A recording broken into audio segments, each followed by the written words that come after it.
Good morning and happy Labor Day. Welcome to the DFS Army YouTube channel. I'm Razzle11 and you can find me on X at Razzle11Grinds. Going to take a look at pitching for today, the 1st of September. It is Monday. We do have a 10-game slate today. Not really sure if we have any weather issues to worry about. A lot of DFS weather, others not quite updated yet, so we'll have to pay attention to that as the morning progresses. But as of right now, I'm not planning on anything going on. I feel like if there's some big storm out there, we probably would have heard something by now, but keep our eyes peeled until we get the updates on weather. With that said, this is a first look at the pitching options, and I will be looking at DraftKings as that is where a majority of my action is. If you play in FanDuel, I would cut my pool in half or so. Pricing isn't quite as tight. You don't have to be as creative. It allows you to get stacks you want with an upper tier-ish pitcher.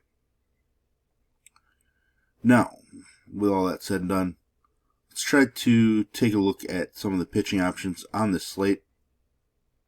See where we're going to go, and kind of make a decision from there.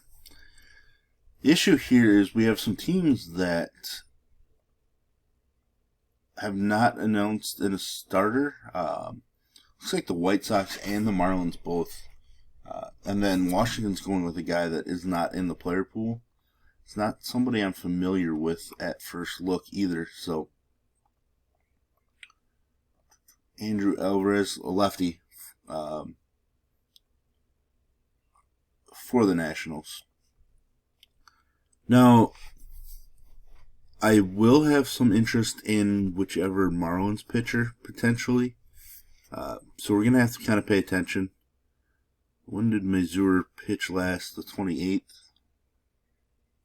So he won't line up for today either. Yeah, it'll be very interesting to see who Miami goes with. I will be interested in whoever that is. I believe Washington has struggled quite a bit recently. Try to bring up some numbers on the other monitor here. Yeah, team ISO of 067 over the last week. 14 runs in 6 games. Super weak numbers going on for Washington. Averaging less than 4 runs per game in August, with a team ISO of just 134. Pretty decent spot, averaging about 9 strikeouts per game as well. So, I shouldn't say whoever. Obviously, there could be an issue, and it might not be somebody that we want to use, so we'll want to pay attention. But it is a positive matchup. I'm just not sure who they might roll with in this spot. Next game, Toronto, Cincinnati. It's going to be a tough one. Bassett on the road is somebody that has not been very good, even though, he had a strong start at Pittsburgh here. But, that's Pittsburgh. His overall splits, his road numbers are just atrocious. And this ballpark, super dangerous. Gives up around 1.7 home runs per 9 on the road as well. It's a pretty aggressive number. So I'm going to pass on Chris Bassett. The other side, one of my favorite pitchers in all of baseball, Hunter Green, coming off of a start where he only struck out 3, which we're not really used to seeing all that much with Hunter Green. It was the Dodgers, did give up 2 home runs, just 3 earned. Toronto, not a huge strikeout squad, but still, Hunter Green has just massive upside. His home numbers are ridiculous this season. Obviously just a 7-start sample size, but still absolutely ridiculous.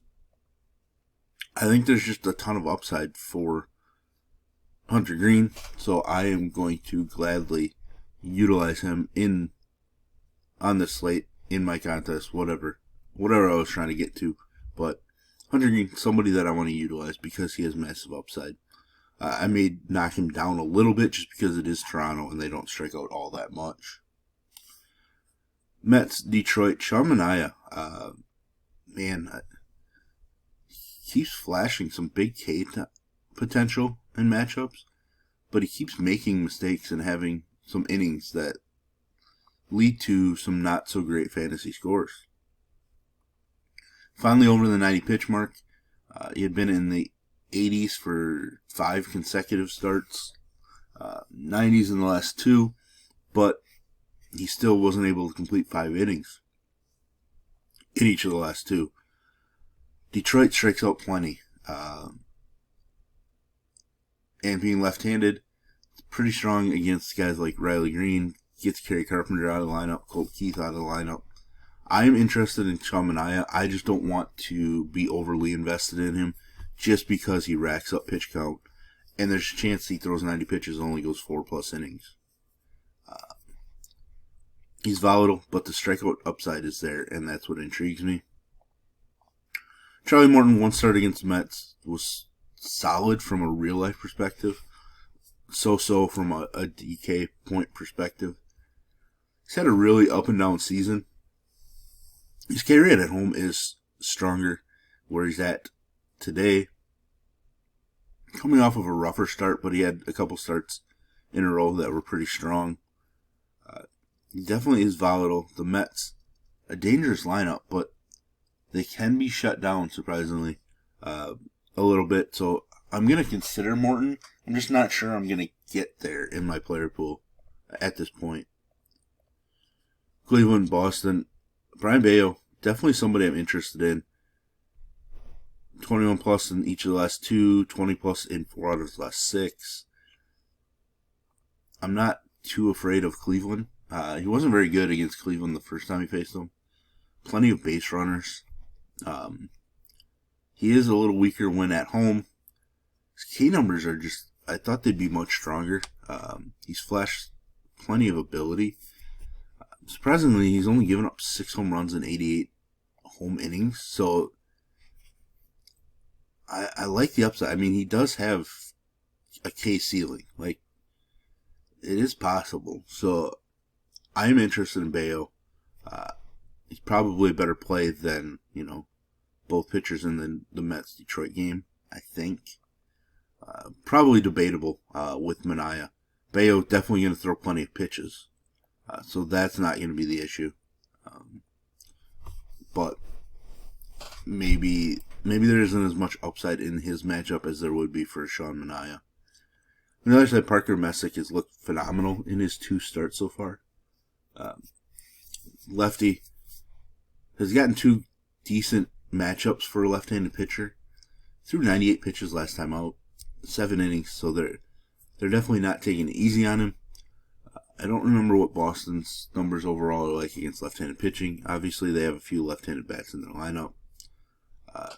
Probably a decent spot for Parker Messick. So I'm probably going to go back to him in this spot. It's weird that I want to target both pitchers in Fenway, but feels like a decent spot for both guys. Angels Houston, Kikuchi versus one of the Luis Garcias. Kikuchi, all over the place in his performances.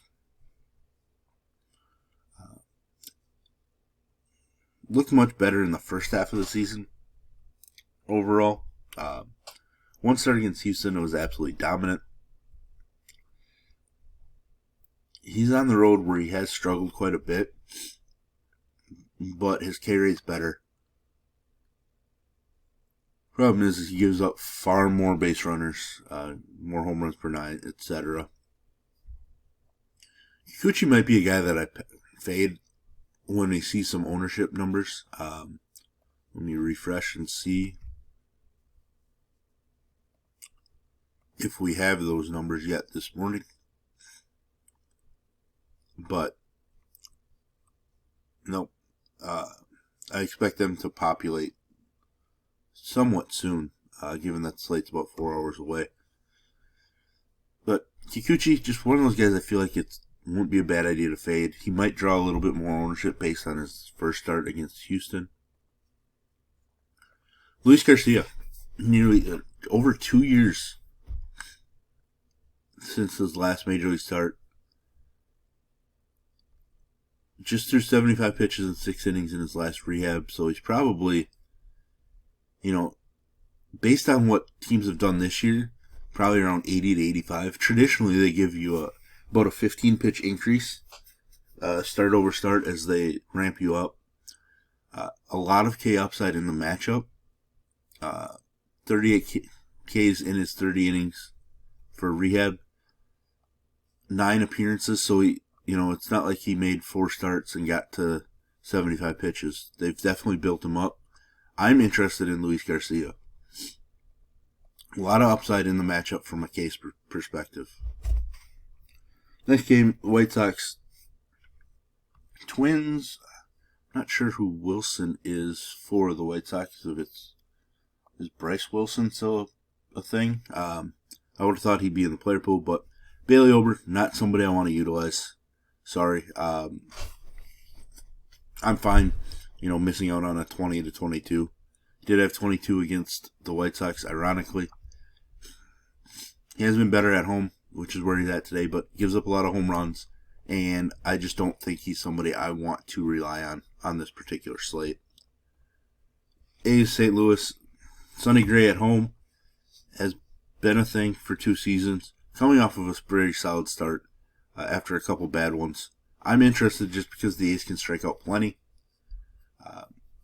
They do have a lot of power, so that's obviously a worry, but it's a pretty good ballpark for pitching, so I think Sonny Gray is completely fine. The other side, Luis Morales has been better and better in every start that he's made or appearance. And even though St. Louis is not a huge K squad, Luis Morales is somebody that I want to put into my lineups. Coming off of an elite performance in a ballpark that, is fairly offensive in Sacramento.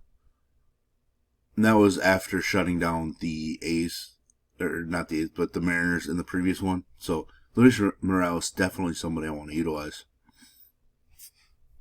Atlanta, Chicago. I want to know if there's any wind in Chicago. It has started to cool down in the Midwest a little bit. Colin Ray, not somebody I'm going to rely on on a 10-game slate.